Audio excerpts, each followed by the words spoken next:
दिल्ली के सीएम अरविंद केजरीवाल इस वक्त प्रेस कॉन्फ्रेंस कर रहे हैं। आइए सीधे लिए चलते हैं। डायबिटीज़ है, हार्ट प्रॉब्लम है, सांस की कोई बीमारी है, कैंसर की बीमारी है, तो फिर उसके जीवन के ऊपर संकट आ जाता है और अक्सर कई केसेस में उनकी मौत हो जाती है। ऐसे केसेस में जो सीरियस पेशेंट्स होते हैं उसमें अगर प्लाज्मा टेक्नोलॉजी का इस्तेमाल किया जाए तो उनके देखने में आया है कि उनके बचने के चांसेस बढ़ जाते हैं। ऐसा कुछ देशों में देखने को मिला। दिल्ली के हमारे कुछ डॉक्टर्स ने इसके ऊपर काफ़ी अध्ययन किया और इसका ट्रायल करने के लिए तैयारी शुरू की है। अच्छी बात यह है कि परसों हमने केंद्र सरकार से इसका ट्रायल करने के लिए परमिशन मांगी थी और परसों रात को हमें इसकी परमिशन केंद्र सरकार से मिल गई है और अब अगले 3-4 दिन के अंदर हमारे डॉक्टर्स इसका ट्रायल करेंगे और ट्रायल करके देखेंगे कि ये कितना सफल होता है। अगर ये इसमें सफलता मिलती है तो ये हमारे लिए एक अच्छी बात होगी, क्योंकि फिर हम सीरियस पेशेंट्स को की ज़िंदगी बचा पाएंगे। मौत होने से लोगों को एक तो मौत तो ज़िंदगी और मौत तो ऊपर वाले के हाथ में है। हम सब लोग कोशिश कर सकते हैं, लेकिन अभी ये अगर सक्सेसफुल होता है, सफल होता है, तो फिर लोगों के चांसेस बच जाने के चांसेस बढ़ जाते हैं। लेकिन अभी मैं साफ साफ कर दूं कि ये केवल ट्रायल स्टेज पे है और ये सफल होगा कि नहीं होगा ये अगले हमें 4-5 दिन के अंदर डॉक्टर्स जब ट्रायल करके देखेंगे तो पता चलेगा। ये टेक्नोलॉजी क्या है? इस टेक्नोलॉजी में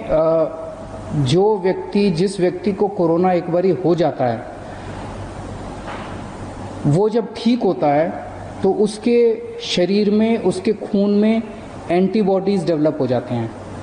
ये एंटीबॉडीज़ उसको ठीक होने में मदद करते हैं।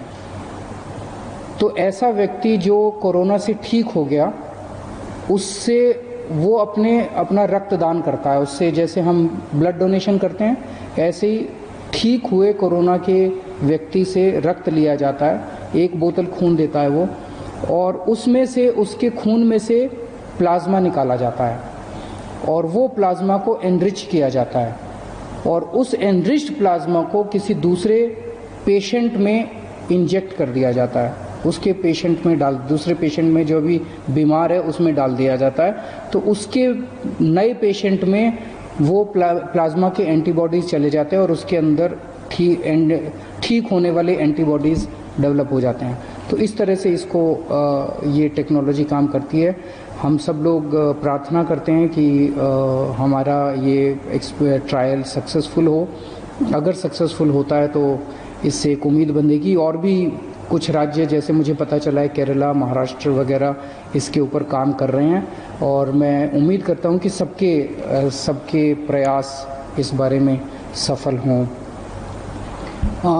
दिल्ली में लगभग 57 के करीब हम लोगों ने कंटेनमेंट जोन्स बनाए हैं। जैसे मैं रोज़ बताता हूँ, कंटेनमेंट जोन वो हैं जहाँ पे हमें 3 या 3 से ज़्यादा, अगर किसी कॉलोनी के अंदर हमें या किसी गली के अंदर 3 या 3 से ज़्यादा कोरोना के मरीज मिलते हैं तो उसको हम चारों तरफ से कॉलोनी को सील कर देते हैं। वहाँ के रहने वाले लोगों को बाहर नहीं आने देते और बाहर के लोगों को अंदर नहीं जाने देते, ताकि बीमारी बाहर ना फैले। और तो वहाँ पे फिर हम ऑपरेशन शील्ड चालू करते हैं, जिसके अंदर उस एरिया का सैनिटाइजेशन करते हैं। उस एरिया तो